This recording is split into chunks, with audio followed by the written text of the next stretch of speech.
right, guys, I think we're all mic'd up and ready to roll. Sorry, guys. All right, next up we got Justine. So Justine, it's been super interesting to watch 3 years in the business, little powerhouse, growing her team, taking what she learned from the corporate world. I believe you were at Outback. I was, yes, Right? sir. So taking those corporate type style to grow your team. So we'd love for you to share some of that knowledge. All right, thank Welcome, you. Justine. Love you. Thank you, Mama. Hey guys, how y'all doing today? Awesome. So I'm a little nervous, so I apologize. And I apologize for having this. I just want to keep myself on track because I tend to talk a lot. So I want to keep myself as focused as possible. So I'm going to be talking a little bit today about SMART goals and mentorship. How many of you guys have ever heard of a SMART goal before? Okay, so we have some people. All right, awesome. So I've actually put some stuff on the tables as well for you to follow along with. And then something for you to be thinking about as I'm talking is a note to your future self, right? So kind of what Michelle was talking about before is we always talk about doing things, but how many of us are actually following through with doing those things? So that's kind of what I'm going to be talking about today. So a little bit about myself. I was at Outback. I was actually in the corporate world at OSI for almost 15 years. And I loved that world. I hated my life, was working 90 hours a week, never got time off, killed myself, and I just wasn't happy. And how many of you guys have been in that boat before, that you're doing just the grind and you're doing it every day and you're only doing it because you've got a family to feed or you like to have money in the bank and you realize, wow, you wake up one morning and you're like, this is my life. Awesome.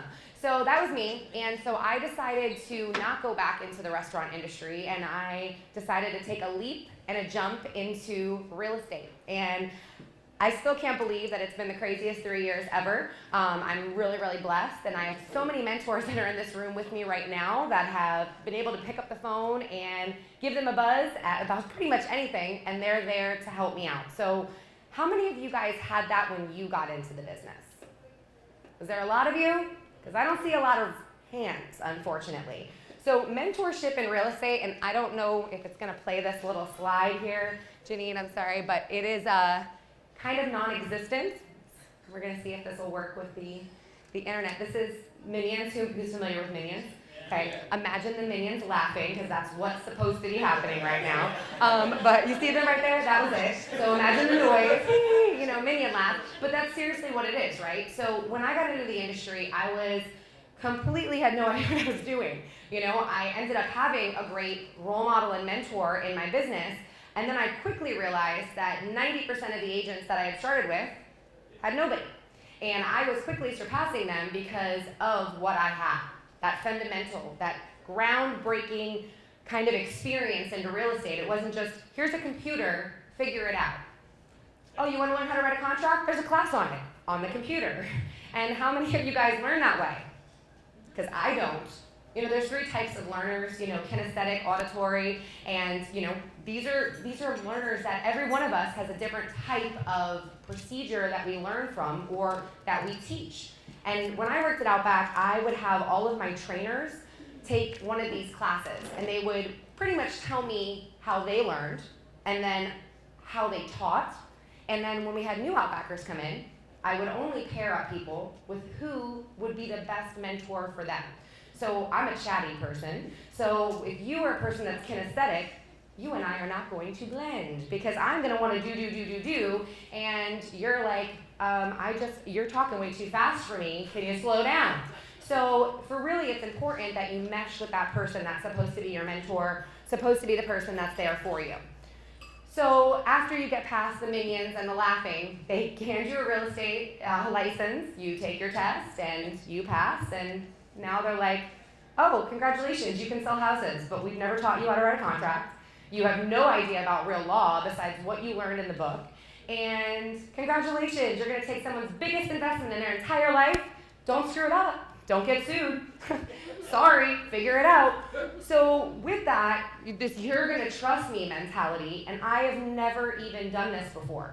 So how many of you guys are homeowners? Awesome.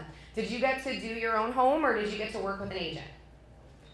You did your own, right? Now, granted, I also did my own. Yeah, but before I got into real estate, I didn't realize, like, all the stuff that went in it, right? Like, you watch HGTV, and they're like, let's buy a house. I have a $5 million budget, and I'm a butterfly catcher. I love that meme. But, like, it really is the truth. But that's not how real estate is, right? Real estate is hard work, and somebody needs to kind of be there to light the way.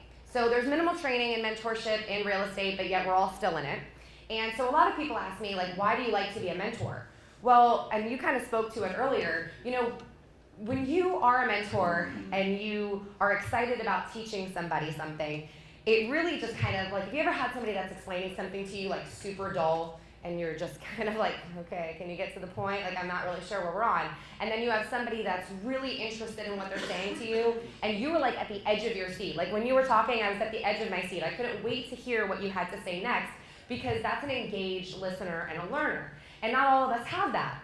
But when you have that and you have this blank slate in front of you, per se, and you have somebody teaching you everything that they possibly know and just throwing all this information at you, it's infectious, right? Like, you can't help but be like, I want to know more. Like, how do I get to the next step? So the reason I started doing this is I'm really blessed. So I have 2 of my agents that work with me that are also my old Outbackers. I'm a little biased, obviously. So, but Nicole was my first teammate that I had joined onto the brokerage, and she was my manager at Outback, and she got out of that world. And then Quinn here is my second teammate here, and she was, one of my Outbackers. And I just think that that's amazing, first of all, because they still wanted to work with me after working at Outback. And second of all, because, that kind of feeling that I have with them, they're family to me, right? And I always believed, and even when I was Outback, from this kind of mentality that you take care, we used to have a saying that was, you take care of the institution of Outback, and everybody else will take care of you. And I feel that so strongly that if you take care of your team, they will take care of you. I got to enjoy my first 3 days away this weekend. Quinn covered everything for me that I needed. It was the first time that I literally, like, took a vacation, and I didn't have to, like, oh my God, what's happening? The whole time. And I don't know about you guys, but that was probably the most exciting thing. And I went to St. Augustine. It wasn't like I went to Aruba or anything, but I had the best time ever in St. Augustine, not worrying about my business back home. Would you guys like that? So how do you get that, right? How do you figure that out? It's by creating a team. And, we were talking about this earlier, a bunch of us were. A team is not meant to be there forever, okay? It's going to break my heart the day that Quinn says, Justine, I'm ready to fly away, and you've trained me in everything I know. But guess what? Anytime she needs me, she knows that the phone's right there, and she's not my competition. She's my friend. We're in this together. Because you ever been in a deal with somebody that, like, doesn't know what they're doing, and you're just like, let me help you, young child. Let me put you under my wing because you want to help them grow? That's kind of what this is about, right? We help each other. We make this business better. And in making this business better, our jobs get easier. And in our jobs getting easier, we get more time to enjoy with our family, our friends, and doing the things that we absolutely love to do. So a couple of things that I wanted to talk about was what corporate had kind of taught me. So the first thing was, and I'm sorry about the slides, guys, is discipline, resilience, and tenacity. So has anyone in the room ever worked in the restaurant industry? Okay. You know what I'm talking about. Don't need to say any more, right? It's a very, very stressful job. I think that some of the best agents worked in the industry because if you've ever done anything in it, it's just nonstop, right? From the time you open to the time you close, you've got like 40 different plates spinning. You might be the hostess, but you're getting drinks, or you might be the waitress, but you're helping the bar out. So you have a lot of plates that are always spinning. And to me, I just wanted to take that mentality of 15 years because I kept saying out loud, man, I wasted 15 years of my life. 15 years. I couldn't get off that number. And then I realized, man, I didn't waste a penny of my time. Everything that I learned in Outback, I'm applying to today. James has told me to writing a book about this. So, because I talk about it all the time, how restaurant to real estate is just a great transition and how really everything that's synonymous, anytime I explain something to a mentee, I bring them back to the restaurant industry every single time. And I'm like, I feel horrible if they didn't work in it because they're like, this lady's crazy. But the second thing was culture. So at Outback, we had 6 principles and beliefs. And they kind of resonate in real estate. Hospitality, which, I mean, this is as hospitable as you can get, is selling somebody their home. quality. I want to be the best that I can possibly be and provide the best and absolute best service that I can. Sharing, because I truthfully believe that when we have some positivity in our life, it's infectious, right? Like, if I'm happy and you're around me, I guarantee you, you are not going to be sad. But if I'm sad and you're around me, you're going to be really sad. You're going to be on the same wavelength as I am. So I feel like when we have that sharing mentality, whether it be just giving your time, or whether it be doing something like this, or whether it be doing a training session, we just grow and we're stronger together. The next one's fun, because obviously I like to have fun, and I also am a Disney fan, so I spend a lot of my free time at Disney World, and I think that sometimes we forget to have fun in our businesses. We forget that, even though it is a business, it's consuming 95% of our time. We're putting our family on the back burner, we're putting our friends on the back burner, and we're not having fun in what we're doing. Why would we be doing it? It's why I'm no longer in the restaurant biz. Judgment. This is probably the hardest one, and when I worked at Outback, it was the hardest one that people did not like me for, because I held them accountable. Holding people accountable is very, very hard.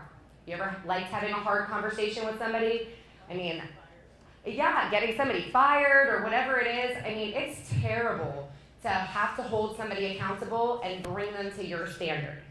And I have unrealistically high expectations and standards. I know this about myself. But if I can do it, so can every single person in this room. Wouldn't you say? Is there anything that separates me from you? I don't believe so. And then the last thing is courage. So courage is also another hard thing to have, because it sounds easy. Like, I have courage. I can get on a roller coaster. I'm strong. But that's not really courage to me. Courage is standing up for what you believe in, what you know is right. Having those morals and those principles that kind of guide you and light the way. And we all have seen those people that you work with or you're, friends with that kind of tote that line. We were talking about it earlier, and my dad used to say to me, and he still does, you are who your friends are. And I never understood it in my youthful days, my much youthful more days, but I never really did. Like, I kind of was like, well, I'm not what those people are. Why would anyone think that I'm that? And as I got older, I really started to see that we are. If you surround yourself with amazing, influential leaders, guess what you become? An amazing, influential leader. I surround myself with people who are better than me, because I want to be better than I am today, tomorrow. And I don't think anyone in this room is my competition. I hope you don't think the same about me, because guess what? I might get a listing tomorrow, and you might not get that listing. But you might get the buyer that I've been trying to get for the last month, because that's what this business is. It's too small of a world, and it's too small of a town, and it's just too small of a business to treat people not the way that you don't want to be treated. Thank you. And then the last one is my absolute favorite. It's the sphere of influence and networking. So I am a very proud person in this, because I know this is hard to say. I truthfully have never spent money on one lead in my entire life. And I hope to God that I don't have to, because I milk what's supposed to be up there, the sphere of influence. So I am very thankful for all of my friends and family who always are recommending me when the word real estate comes up, or home buying, or selling, or questions in this business, that my friends just direct them to me. And I think that that speaks a lot to the 6 principles and beliefs that I spoke to earlier. Because when I ran my business at Outback, I made sure that I treated every customer that walked through that door just like I would want my family to be treated. Not because my name was above the door, but because they were paying our bills. The reason that I got to go home and have my Disney pass was because of the people walking through those doors every day. The same reason that all of you get to be here today is because of the customers that you have that help us make our business better. So, I really think that we take sphere of influence, or SOI, just for granted sometimes. Because I hear so many new agents say, well, I don't know anyone. Like, yes, you do. Go on your Facebook. I bet you have 1,000 friends. Go on your Instagram. You might have more. You know people. It's just you're not targeting your specific audience. Because guess what? They might get annoyed with your 40,000 posts about what you're doing, but guess what they also might do? Pick up the phone and call you when they have a real estate question. How hard is that? And guess what? Listen, you want to unlike me, you want to unfriend me, You are not meant to be in my circle. Bye. There's plenty of other circles that you can be a part of. I only want winners in my circle. I only want people that are rooting for me because I'm rooting for each and every one of you. Does that not make sense? I mean, it seems easy enough, but it's not, unfortunately. So the next one is kind of the step stool of what is a SMART goal. I don't know if it's up there. All right, so the SMART goals. So this is something I 100% stole straight from my corporate days. So SMART goals are a few things. So the first thing that they have to be, and if you're looking at your paper there, is they have to be specific. So a goal is great unless if it's not clear and concise, you're not getting anywhere. We talked about this earlier. It's intentionality. So it's not just a goal of, I want to read more books. It's, I want to read 6 more books by this time, and I'm going to hold myself accountable. So the next step is going to be measurable, right? So with measurable, you have to set milestones. And they have to be realistic milestones, and I'm kind of skipping ahead to the R, but like we all set like crazy goals for ourselves. Like I have a 1-year goal, a 5-year goal, a 10-year goal. But I try my hardest to make my goals as attainable as possible, but pushing limits. So I'm not going to say I'm going to close 200 houses by myself next year and not have a goal to do that, because then I'm just talking. And I did this in the beginning of the year, and I wish Michelle was in the room. She had a class at the beginning of the year that I was a part of, and I promised in the class that I was going to get 20 new listings in 2 months. And I was like, this is totally unattainable. Like in my head, I was like, I don't even know why I said 20. That was like a dumb number. Like, can I redo every single thing that I said? And then every day she was like, how many more listings did you get today? Did you get a new listing today? And I was like, oh my God, she's not going to shut up. Like, she's going to make me get these 20 listings. And sure enough, I got the listings. And at the end of it all, and I'm like, what the heck just happened? And like my title lady is like, dang girl, like you just raking it in right now. And I'm like, this is amazing, because all I did was say it. All I did was hold myself to this goal every single day. And it was hard to do, don't get me wrong, but nonetheless, it is achievable. So the next one is attainable. Is it an attainable goal? Are you setting realistic expectations for yourself? Because if you're not, then why are you wasting your time setting a goal? It's great to say, I have a goal of marrying rich, but I mean, that's not really a great goal, you know? How are you going to do that? You know, there's got to be some specific steps involved. So to me, your goal should be challenging, yet achievable. Because how many of you failed at goals before? Is it fun? It's not. And maybe we set our goal a little unrealistic. Or maybe the goal was totally realistic, but the way that you set up to achieve the goal was unattainable. So when you think back on those goals that you didn't get, kind of like run through in your mind of how did that not happen for me? And then the last one is time bound. So have a target date attached to them. In doing that, you're kind of setting yourself up for success in a way. You know, and again, make it an achievable time goal. But I personally think that if you give yourself a deadline, 20 listings, 2 months, I'm doing everything I can in 2 months to get 20 listings. I'm not going out, I'm not probably doing things that I normally would do, like eat, sleep, or anything, but I'm just working on getting 20 listings, because that is how my brain works. And I know that everyone in the room isn't like that, but you know your own limitations, your own expectations of yourself. So on the sheet that I gave you, it's kind of a letter to your future self, spelling out just a couple of questions. And I just put some things on there to just kind of give you an idea of how to create a SMART goal. So whether it be, you know, and if you're looking at it as the 2-pager sheet that has a bunch of blank lines, that you're holding yourself to committing to get 20 new listings next year and you had 0 this year, that's an attainable goal. But you have to have some ways of being able to do that. How are you going to get 20 new listings or 5 new listings or whatever the number that you put on that page is?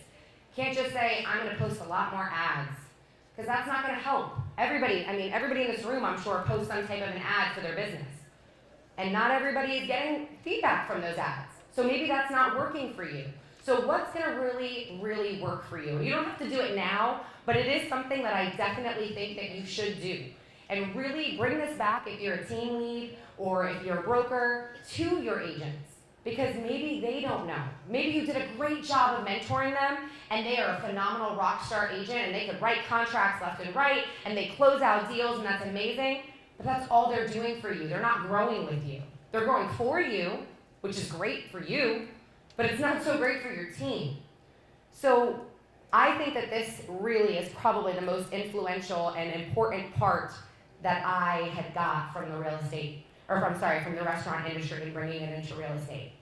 So when I got into the business, I had no real foundation. As you can tell, I like my tangible items. So there was no book, right? That's like, this is Real Estate 101 for Dummies. And if there is, please send me how you found that book. But I looked and I couldn't find it. And so I was like, when I went through it, and like I said, I was very, very blessed to have a phenomenal mentor. He was just kind of like rolling by the seat of his pants. Like, this is what we learned, like, here's my computer, and we'll do it together. And as soon as I started closing deals, I realized I could never train like this. This is way, you know me, I'm like OCD, type A personality, like, if you don't deal with me, I'm sorry. But like, I really am very, very anal, and it was like a mess. It was just a cluster. And so I wanted to streamline how to make training easy moving forward, right? I don't want to reinvent the wheel, but I also didn't want to have to keep redoing the same thing over and over again as I'm training new agent after new agent. So I gave myself a SMART goal in action. So I decided, okay, my specific goal was to make a detail-oriented training program. And what I mean by detail-oriented is I have a packet that I give to people. It teaches you pretty much everything from A to Z, and we go over it together, from contract writing to how to input a listing onto the MLS to all of the stuff that they just expect you to know, And I tell Quinn all the time, I'm like, watch a tutorial. But some of these things, right, you can't watch tutorials on, right? Like if somebody would have told me, put a listing into the MLS for the first time through a tutorial, I probably would have left real estate. So I definitely wanted to have step-by-step guidance. So I was like, how am I going to make that happen? Like, I have no idea what I'm doing. I just got started in this business. I'm 6 months in, closing a lot of deals, and Nicole is like, I want to become an agent. You're doing good. I can do good. Like, can you train me? And I'm like, and like you were saying before, I put myself in my way. And I'm like, I don't want to do it until I'm ready, till it's perfect. And I say that a lot because I am, again, a perfectionist. But I said, you know what, Nicole, let's come on board. And we kind of did this whole training thing together.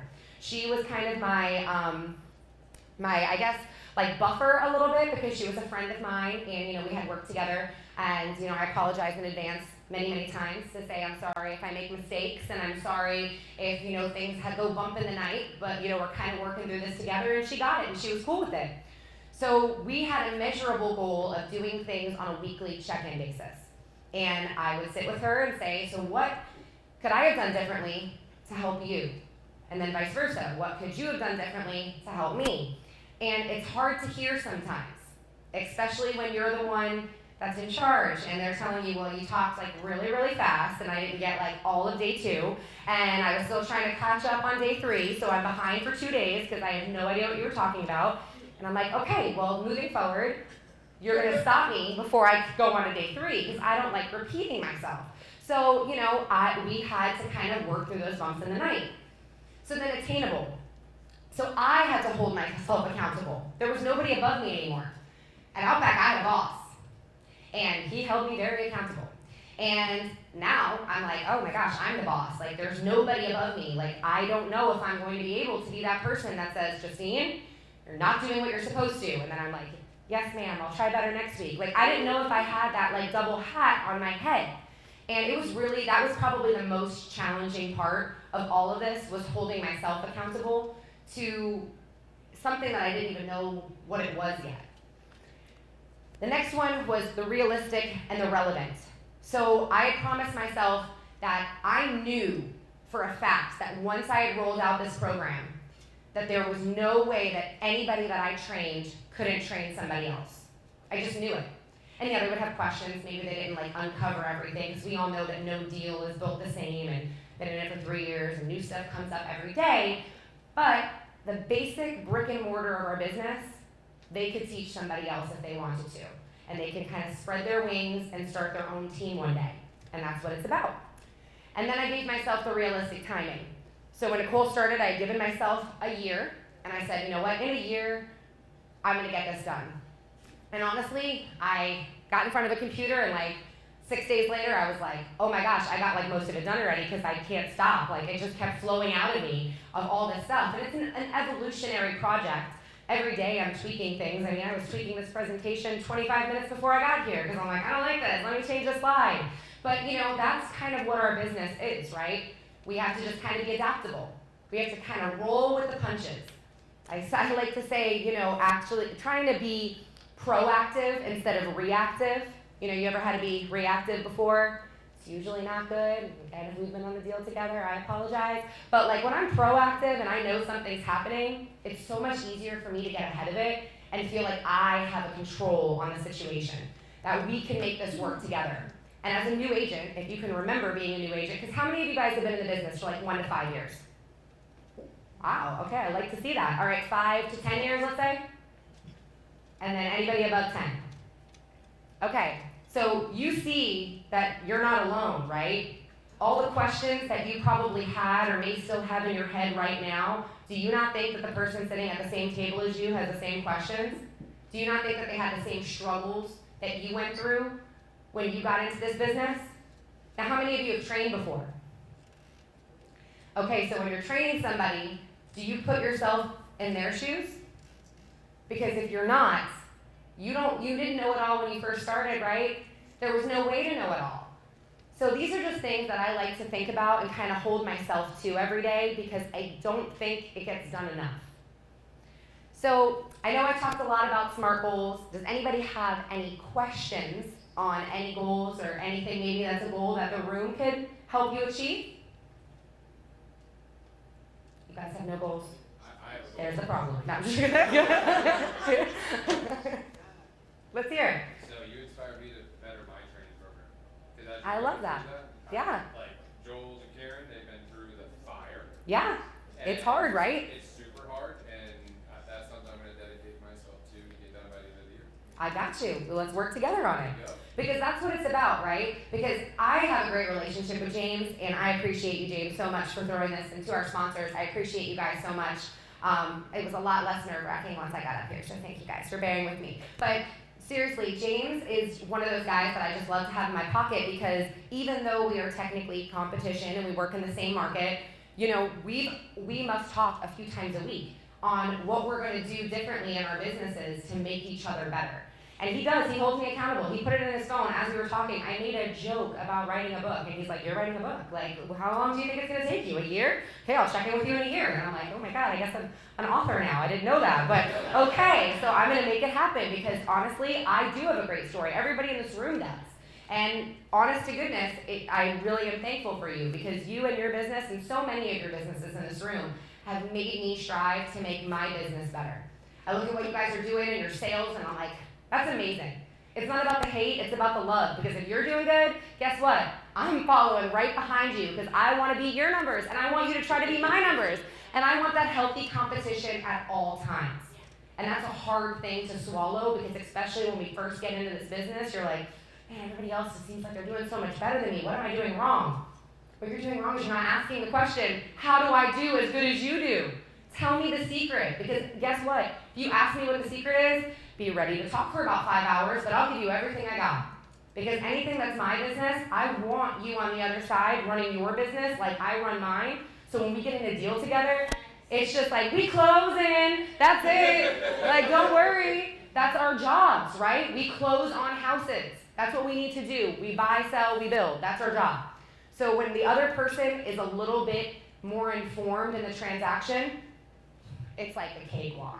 You just know that no matter what, that house is closing and you are getting paid to do your job, right? So I really do appreciate it, guys. Is there anybody that has any other questions? Sorry if I talked too fast, but I appreciate it. Like, mustering through. Yes, ma'am. I want to know what the secret is. Y'all got 5 hours? How long we got this room? No.